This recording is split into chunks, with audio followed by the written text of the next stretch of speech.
We're going? All right. Okay, well, welcome to the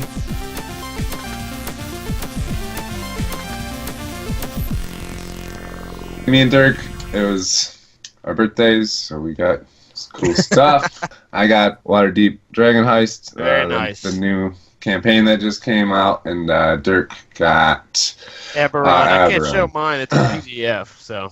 But So we basically just wanted to give our initial impressions. Obviously, no spoilers for the Dragon Heist campaign. yeah, Besides the cover, which I feel like you can't call the cover spoilers. Jarlax Most is his name. Jarlaxle and the Yeah. big guy in the back, everybody knows. Behind Jarlaxle. That's a beholder. Yeah, it's a beholder. Probably the most famous Xanathar. one. It's Xanathar, yeah. So it's really cool. I've been reading a lot about Waterdeep and the city in general, not just the campaign, but like researching online. So it's basically, this is an urban adventure. The whole thing is based in Waterdeep, and one of the things that probably makes it unique is that there's 5 different villains, and they're on the cover. As the DM, you get to pick the villain, and it leads to a different storyline depending on which villain you choose, and it also determines the season of the year that it takes place. So Nice. that just alone seems really cool, and it's all like criminal underground stuff in Waterdeep, which is so different from anything we've played. Yeah. So it seems really cool. It came with this. I don't know if anybody knows much about Waterdeep, but Massive. it's so huge. This is the map it came with. I don't know, Awesome. like, Amazing. yeah, and you should see how detailed. I mean, it goes down to. I don't know if you could see it or not, but every street is labeled. It has like it's so cool, and yeah, so like just Waterdeep alone is such a massive city. The first city that I ever knew about was Neverwinter, which is not as, I don't think is as big as Waterdeep. No, it's not. But Waterdeep is massive, and it's split into different districts, and it has this giant mountain that protects it from the coast. So it's on the coast, but it also has a huge mountain right in the middle of it, in between Waterdeep and the coast, that everybody's familiar with, and it's really cool, and it's so massive. I mean, it's like New York City, or like Yeah. like that's what It's the center of commerce, right? In Faerun? Yeah. Yeah. Like if you go south down to like, I think that's called Calamaport, is bigger. But Waterdeep's the biggest city in the north. So I have to do a lot of research about just the city in general, because the whole campaign's based in it. So just really cool and all that stuff. It's cool. An underground crime story based in a city is cool, and it's just really, really awesome. I'm excited to play it. And the Yawning Portal is a bar in Waterdeep, and that was the first book I got, and that's Tales from the Yawning Portal, which is 7 adventures that take you from that bar out of Waterdeep. So my plan is I'm going to start with the first adventure in the Yawning Portal, bring them back, to Waterdeep after they complete it, and then start Dragon Heist. So they fit together like perfect. So That's awesome.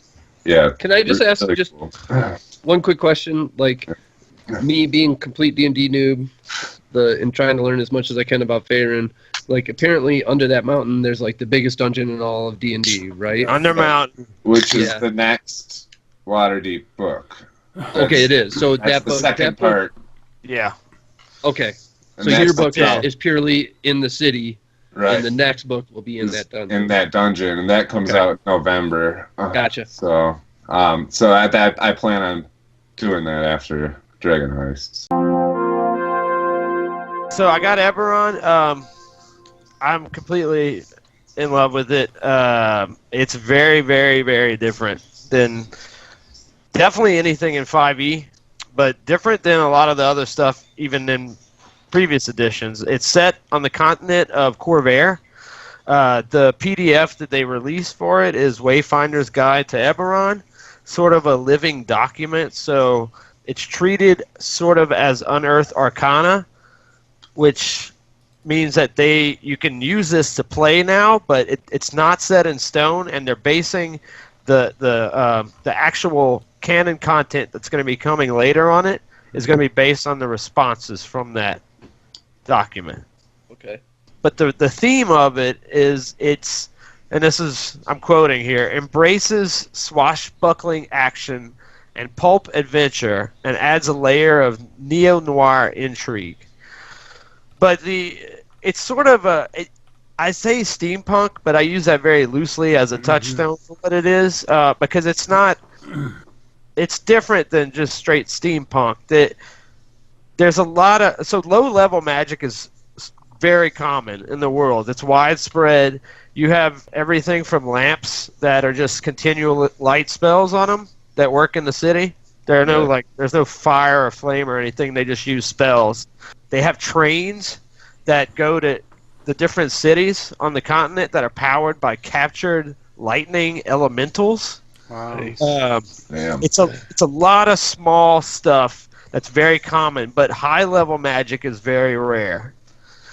There's a ton of exotic locations all over the place. The heroes that you play in the world are considered very remarkable. So you're not just playing like an average fighter. Like, people treat you as like a badass, no matter who you are. If you play in Eberron, you're known to adventurers aren't very common. Like, you are known to other people as being special in the world, you know. It's not, the other major thing is that morality is very gray in Eberron. It's not always easy to separate the heroes from the villains. Morality is sort of constantly challenged. So there's a lot of, you don't meet a lot of lawful good or chaotic evil. It's a lot of people doing stuff all over the place, you know.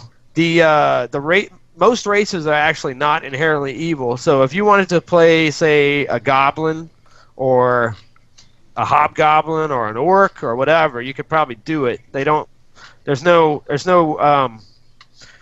bar on what you could play.